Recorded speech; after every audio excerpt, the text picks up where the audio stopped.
যে আসামি যারা আছে তাদের কারো হাত করা নাই। আসসালামু আলাইকুম প্রিয় বন্ধুরা, বিস্তারিত দেখবেন। আর যারা আমার চ্যানেলটা সাবস্ক্রাইব করছেন তাদেরকে অসংখ্য ধন্যবাদ। যারা সাবস্ক্রাইব করেন নাই, সাবস্ক্রাইব করার জন্য অনুরোধ রইল। যেমন আমি আমাদের যে চিফ প্রসিকিউটর আছে তাজুলকে বললাম, তাজুল বিচার দেরি হচ্ছে কেন? তাজুল আমার দিকে অবাক হয়ে থাকা বলে, স্যার কোথায় দেরি হচ্ছে? আমরা যে শুনানির জন্য যে 1 মাস সময় দিল, বলে স্যার আপনি এটা কি বলতেছেন? নর্মালি তো 3 মাস সময় দেওয়ার কথা। এর আগে যখন জামাতে ইসলামী লিডারদের বিচার হয়েছিল 3 মাস সময় দিয়েছিল, সেখানে 1 মাস দিয়েছে।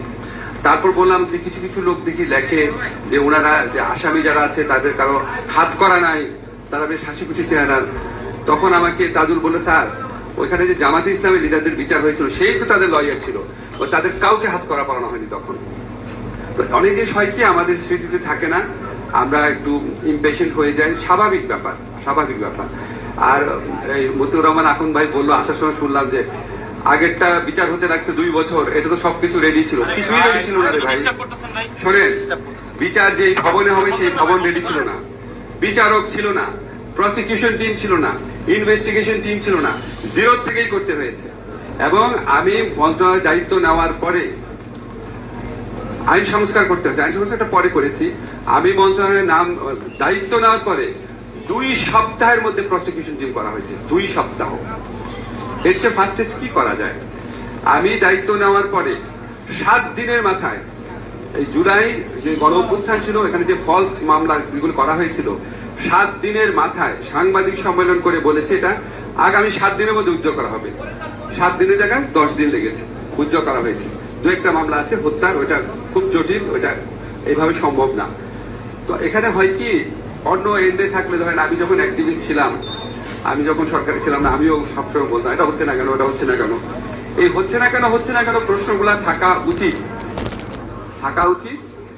থাকলে আমরা উত্তরটা পাই, মানুষের মনে কনফিউশন দূর হয়। আপনাদেরকে আমি নিশ্চিত করে বলতে চাই, আমি মনে করি আইন উপদেষ্টা হিসেবে আমার প্রধানতম দায়িত্ব হচ্ছে এই গণহত্যার বিচার করা।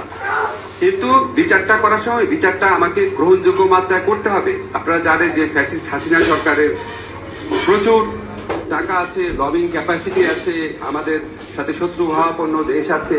আমাদেরকে এমন ভাবে বিচার করলে হবে না যে বিচার নিয়ে তীব্র প্রশ্ন উঠতে পারে। প্রশ্ন তারা তুলবে, কিন্তু তাদের প্রশ্নটা যেন কোনোভাবে যৌক্তিক না হয় সেই চেষ্টাটাও আমাদের রাখতে হবে। আমাদের ডিউ প্রসেসও মেনটেন করতে হবে। আমি বিশ্বাস করি যে আমার যে প্রসিকিউশন টিম আছে, তাজুলের নেতৃত্বে আপনারা সবাই উচিত চিনেন, আমাদের যে ইনভেস্টিগেশন টিম আছে, আমার আস্থা আছে। আমি আস্তে ইনভেস্টিগেশন টিমের সাথে একজন কথা বলছিলাম। সারাক্ষণ আমার মনে হয় যে এই আমাদের জুলাই গণ অভ্যুত্থানে অন্তত 3টা বড় লক্ষ্য আছে। একটা হচ্ছে বিচার, একটা হচ্ছে সংস্কার, একটা হচ্ছে নির্বাচন।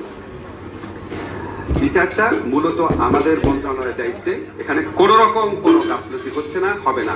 আপনাদের বরং আমরা বলবো আপনারা একটা সিটিজেন ওয়াচডগ গ্রুপ করেন, তাহলে ওয়াচডগ গ্রুপের সাথে আপনি এখন যদি বেশি বলেন তাহলে আমরা আশঙ্কায় থাকবো যে আপনি আবার চলে যেতে চাইবেন কিনা।